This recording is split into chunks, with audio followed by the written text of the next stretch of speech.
Good morning and welcome to day 14 of F260 at First Baptist Meridian. Today we look at Genesis chapter 24, finding a wife for Isaac. And the what of this chapter is so important because of the when of this chapter.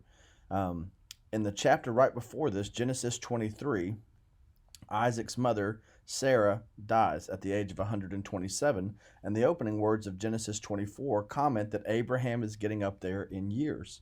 So even though God has provided the initial fulfillment of the promise to Abraham, Isaac has been born, he has the child of promise, the ultimate fulfillment that this would be a great nation that God would bless to be a blessing to all the nations is still out there in the distance. It's out there in the future. And so as Abraham gets up in years and gets closer to death himself, he wants to see the next generation of the promise secured before he passes by seeing a wife being found for Isaac. Very importantly, though, for Abraham, he does not want this wife to come from the Canaanites, and the whole stories of Sodom and Gomorrah in the previous chapters kind of put that in context. No, Abram wants a wife for his son from his own people. But Abraham also feels the call of God to go forward rather than backward. So Abraham doesn't want to go back to the homeland from which God called him, and he doesn't want Isaac to go to the homeland from which God calls him. So he sends his servant instead. And what's so neat to me about this are two things, one before this passage and one toward the very end of it. Before this passage, even before Sarah's death in Genesis chapter 23, the very end of Genesis chapter 22 has a handful of verses that when you first read them don't seem to make a lot of sense. Right after the story of the binding of Isaac, you are told about children being born to Milcah and Nahor. Nahor was Abraham's brother and Milcah his wife. And you wonder, when you've read the story of God providing a substitute sacrifice for Isaac, what in the world does this have to do with anything? Why is this even in the Bible? But that kind of provides a front frame for the story to follow. Right after it's mentioned that Nahor and Milcah have children, Sarah dies, Abraham advances in years, and a wife is needed for Isaac. And it is precisely from Milcah and Nahor's family that Isaac's wife Rebekah will come.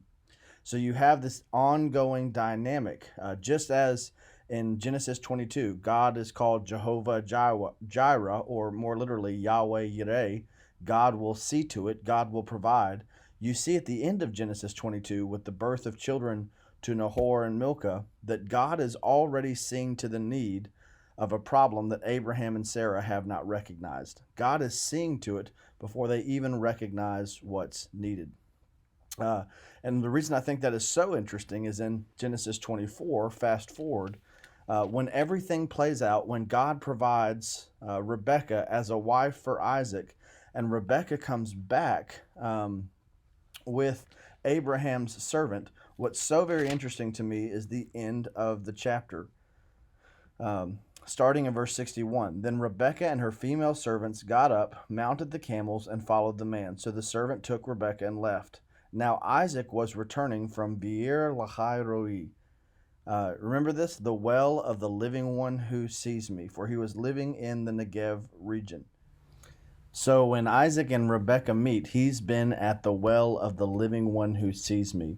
This harkens back to that story with Hagar when she ran away from Sarah and she wondered how she would have provision, and the angel of the Lord appeared to her and she named it Well of the Living One Who Sees Me.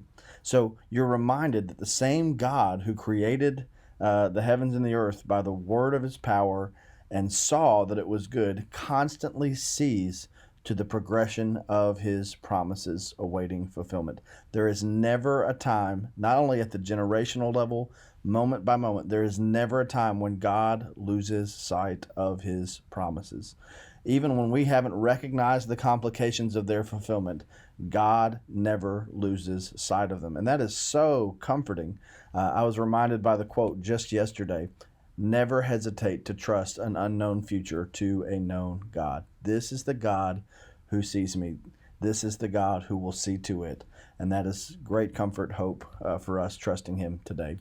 Continue reading, reflecting, and responding to God's word. God bless you as you do so.